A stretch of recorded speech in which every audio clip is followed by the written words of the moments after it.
Throughout history, the most important figures get written down in books with tons of facts and information about them, while the people who people think don't need to be remembered are covered in the utmost mystery to this day.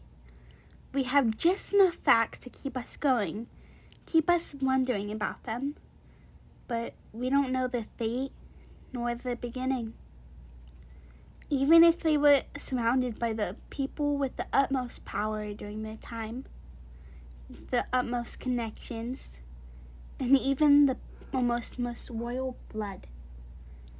And there's one historical figure that I feel like really hits this description, and she is one of the coolest people ever. So let me introduce you to Emma of Italy. When I say Emma of Italy, you've probably never heard of her, especially because she's from around more than 1,000 years ago, before the year 1000 as well. She was the daughter of two important figures and soon-to-be stepdaughter and wife of important rulers that go down in history. So why hasn't anyone heard of her? To understand that, I want to go into depth on her family, specifically her mother and her father first. Emma's mother, who is named Adelaide. Adelaide was a saint, and she was a princess of Burgundy. In fact, Adelaide's older brother became king of Burgundy.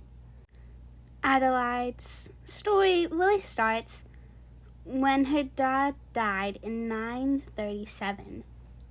When Adelaide's dad, Rudolph II, died in 937, her mother got married to Hugh of Italy straight away. Hugh of Italy was in fact Rudolph II's political rival. Soon after, Hugh of Italy's son, Lothar II, was sent to marry Adelaide. And this creates a bit of tension, as technically Adelaide married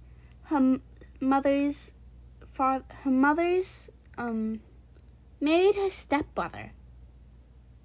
Which, I guess, technically, since they got married during different periods, as Hugh of Italy, who married Bertha, he died soon after. But this does create a bit of uneasiness, as the Burgundy throne, who Adelaide came from, and Hugh of Italy's family, they've been fighting and swapping who ran Italy for the past few decades now. In fact, Rudolph II, he had the control of the throne of Italy for a few years until it was stolen from him by Hugh of Italy. And then Hugh of Italy, who then inherited the throne of Italy to Lothar II, then married Adelaide. So, in a way, Adelaide has always had some sort of connection to the throne of Italy, as well as Lothar. So when they got married and had Emma of Italy, she had the utmost claim to the throne of Italy. She probably would have inherited the throne if she wasn't born a girl. This marriage was kind of an arranged one for Lothar and Adelaide, but it didn't last long. Lothar died by being poisoned by his political rival, Bergana, after around a year of having Emma. So he died when Emma was 1 year old, so she wasn't really that connected. After that, Adelaide, she was imprisoned in a tower, and she was gonna have to marry someone she didn't want to. And because Berengar poisoned Lothar II, he then tried to force Adelaide to marry his son, Albert. Adelaide refused, and she tried to run away. However, she was then tracked down, and she was imprisoned for 4 months. But then, luckily, she was saved by Otto the Great. Otto the Great, if you haven't heard of him, you have been living under a rock. He is basically the start of the Holy Roman Empire. He has I don't even know how to explain it. He united so many different kingdoms and ran them all. He was amazing. Just to give you a quick snippet of what Otto the Great did, what my favorite part of what he did was that he specialized in getting his relatives to marry people from different countries, so that way he would have a claim to each country. For example, he had his sister Gurabega marry into the Queen of the Kingdom of France, and where her bloodline reigned for a few decades and perhaps even centuries. And his other sister Hedwig married into Hugh the Great's family, and Hugh the Great, he had a claim for the crown of France and stuff. And Hugh the Great decided not to fight for it, but he still had somewhat of a claim. So if things went sideways with Gurabega, which they did a few decades after Gurabega's died, they would have some sort of claim. And what's interesting about this is that Gurabega and Hedwig, they were kind of enemies. Gurabega, she was originally married to someone else who was literally against Otto the Great being on the throne. But Otto the Great went to the side of that. Gurabega's first husband, Gilbert, whatever his name is, however you pronounce it, he was gonna try to get end to Otto the Great's, but when he died, Otto the Great was like, nope, Gurabega, you won't have a chance. You're gonna go get married to the king of France. So anyway, after Otto the Great saved Adelaide, Otto the Great got Italy, basically. And Otto the Great, during this time period, he was probably one of the most powerful people on the continent.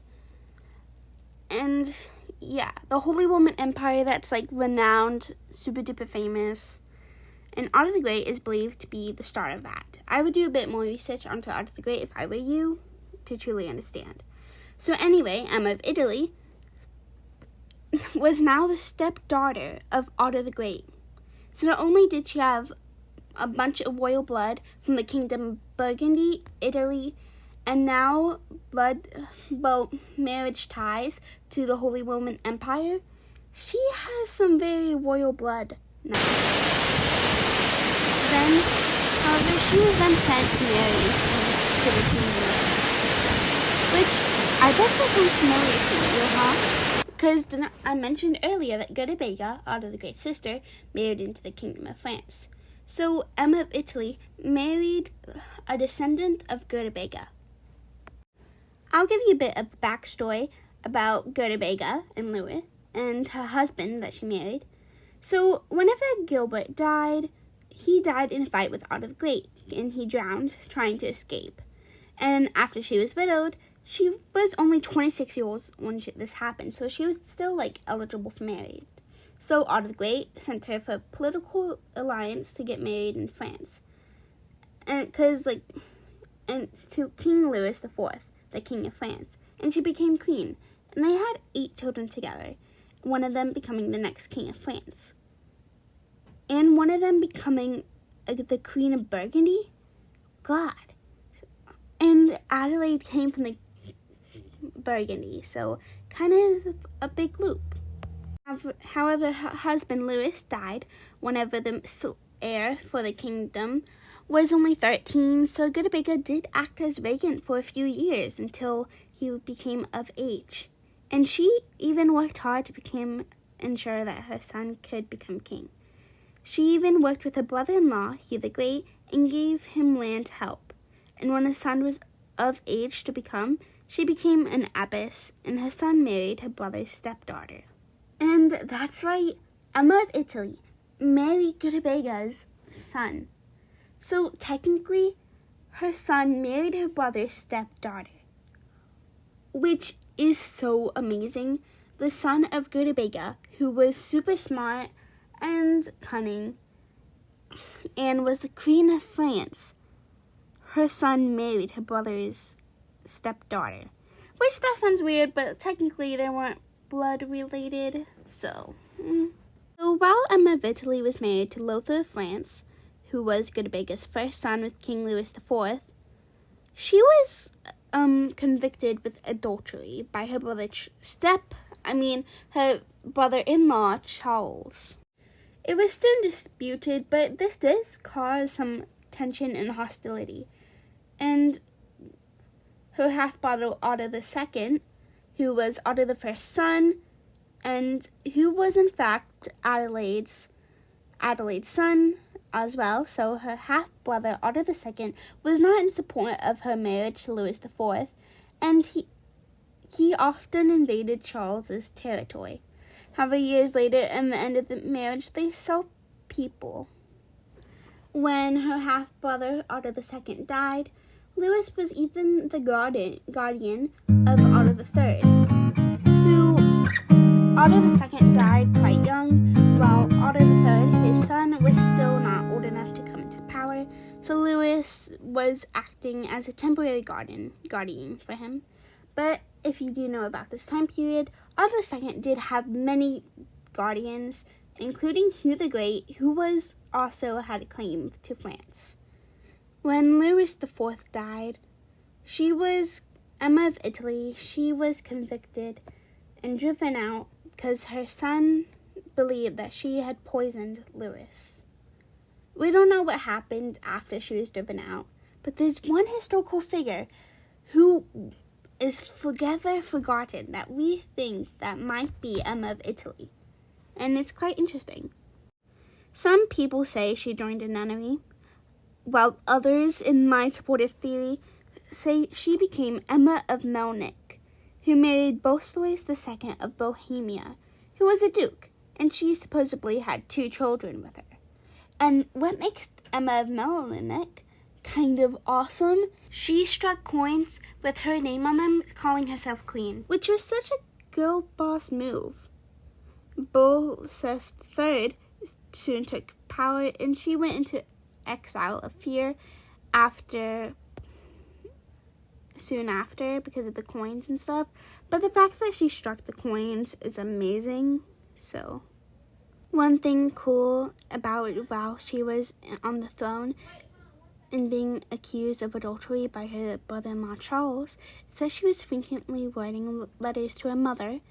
And honestly, you can still read some of these letters online, and they are so sweet. So in all, Emma of Italy has some of the most connections almost any historical figure has, and she's one of the most unknown ones. Her stepfather was Otto the Great. Her half-sibling was the Holy Roman Emperor as well as her stepfather. And her husband was the King of France. Her father was King of Italy. And her mother was the Holy Roman Empress and was a Princess of Burgundy. And yet her name still is forgotten in history books forever.